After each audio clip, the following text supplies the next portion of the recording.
You're listening to Parents You've Got This, the expert guide to parenthood. The complete guide to pregnancy, birth, baby and parenthood. Starting solids is a huge milestone in every parent's life, and for the little one. Today we talk to Dr. Lexi Frydenberg about how to start solids and make sure the starting solids journey is a success. Dr. Lexi Frydenberg is an experienced general paediatrician working with children from as little as tiny little babies all the way through to 18-year-olds. She works with a whole range of different families with little ones experiencing chronic conditions and also acute conditions, and she is so perfectly placed to talk to us about this really important milestone today. Thank you so much, Lexi, for joining us on the podcast. Now, how do we know that our little one is ready to start solids? Is there a certain age that they have to hit, or how do we know that they're ready? Yeah, so in Australia, we recommend starting solids by 6 months of age. So somewhere between 4 and 6 months of age, children might start showing interest and start commencing having solids. And are there particular readiness signs that we're looking for in our little one? Look, it varies quite a lot, as most things do with young babies. But if your little one's starting to watch what you eat and they're able to hold their head up, they start getting a bit excited when there's food around, they can sit with some support. And also if they're showing signs, so they might open their mouth and when food's coming towards them, they might be chewing a lot on their fingers, even their toes, because they're so flexible. But if they start reaching out for food or looking around for food, it's a good time to think about it between that 4 and 6 months. So if we're starting to see these signs in our little one, what sort of equipment do we need to make sure that we have on hand at home? Well, as you both know, as parents, a lot of patience and be ready for mess. A big smile, get messy, kids are curious, it's a good thing. But yeah, just be prepared for that. So usually the equipment we have, maybe a small soft spoon, a bowl, some bibs, because it's, as I said, really messy, mess mats on the floor if you need it. And then to prepare the food, we often would have a blender and some ice cube trays so that you can actually freeze some of the food you prepared. And is there a particular time of day that we need to start when we first introduce solids? Usually I say morning or during the day, but not at night. You don't want to be giving your child solids just before bed, because if they were to have a reaction or if it might have gone down the wrong way, you're not going to know it. So making sure that it's sort of during the day where you can observe them for a few hours. And what are the best foods to start with, Lexi? Yeah, so pureed foods usually, or semi-solid finger foods, it's important not to have anything too hard. But often we start with iron-fortified cereals, some minced foods like chicken, fish, meat, vegetables, beans, fruit, well-cooked egg, dairy, yogurt and cheese. So, huge variety. There is no one food you must start with.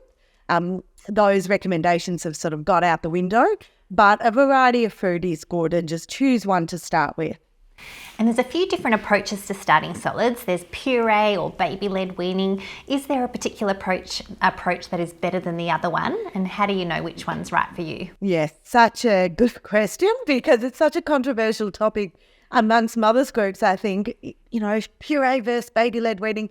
There's no better approach. You just do what works for you, and a combination is actually okay as well. So really with puree, if you're going to start with that approach, that's the more traditional method where you start really pureed and then you slowly grade up the textures. At about 9 months of age, babies will start eating more table foods and less pureed food.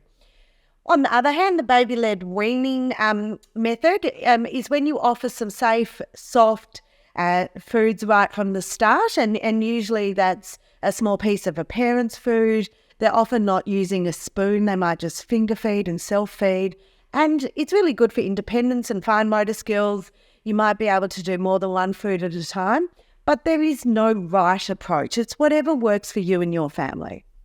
What about quantities, Lexi? You spoke about how messy feeding time can be.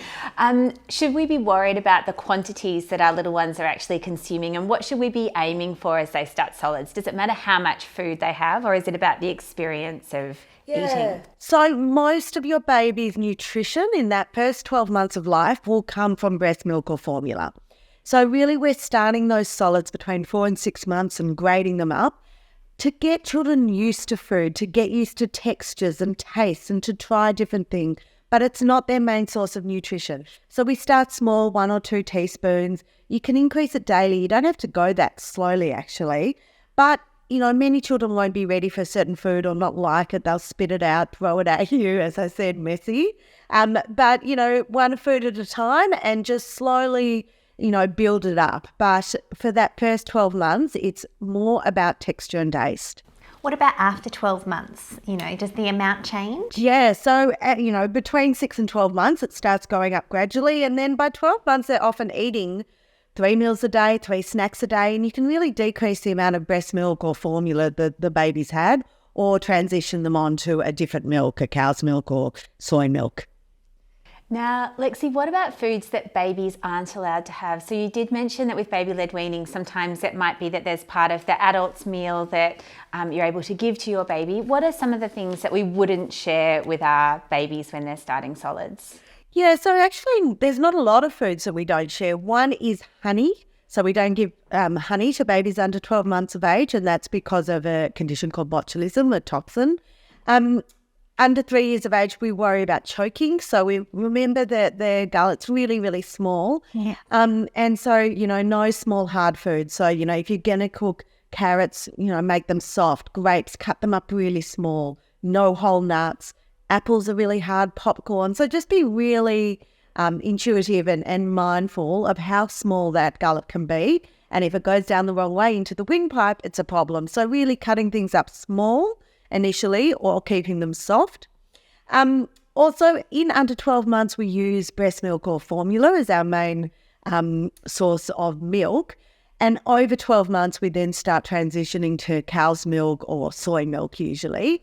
But it's not a major issue if they have a little bit of milk in their cereal or accidentally or cooked in something. It's mainly if their main nutrition source should be cow's milk or soy milk after 12 months rather than before. And what about allergens? I think every parent is so worried about allergens. I actually remember scraping a little tiny bit of peanut butter onto a Rice Crisp at the Children's Hospital because I was so worried my child might have an allergic reaction while they were looking at the fish tank.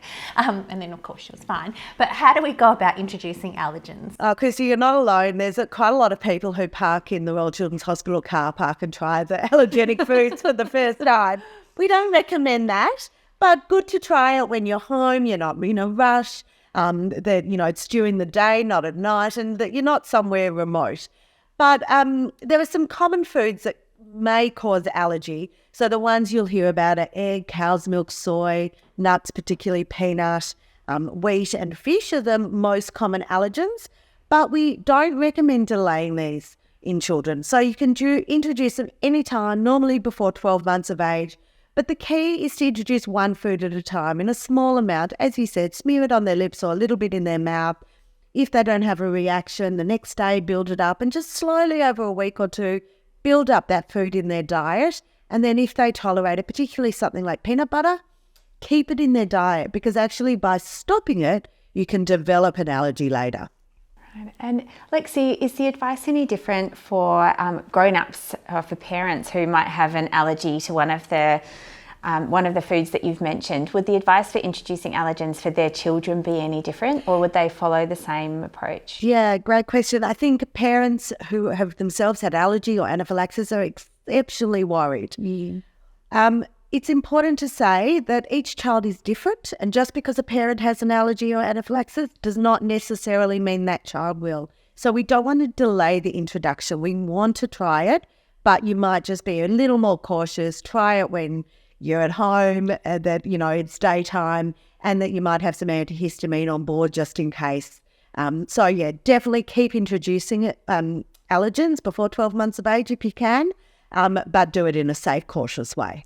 I know, I think it's so important that all parents do a first aid course, just if their baby does choke or if they do have an allergic reaction, then you know what to do in those scary situations. Especially as a parent, that self-confidence. And just, having a few simple tips of what to do in case of emergency is really important.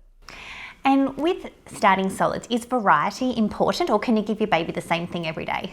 Yeah, so the reason variety is important is mainly for the textures and tastes. Because as I mentioned, that first 6 to 12 from 6 to 12 months, we're just trying to grade up the textures, taste, finger foods, etc. So it's really not necessarily about the nutritional variety, although that can be important, particularly later. But, you might, similar to me, have given your child a lot of pumpkin or carrot, which I did because it was just so easy. Yeah. And then one of my children got something called carotenemia, where they all became orange in the face. I just kept going over the same food because I was so busy. So variety is important, but you don't have to make different meals every day for your baby. What about bowel motions, Lexi? So obviously introducing something new into their system might wreak havoc with their bowel motions. What can we expect as we introduce solids with regard to that? I think bowel motions expect the unexpected. You cannot predict what's going to come out. Some food comes out like corn. You put it in, it comes out the same way. Yeah. You see those cobs. The kernels. But yeah, if you see the cobs, that's a worry.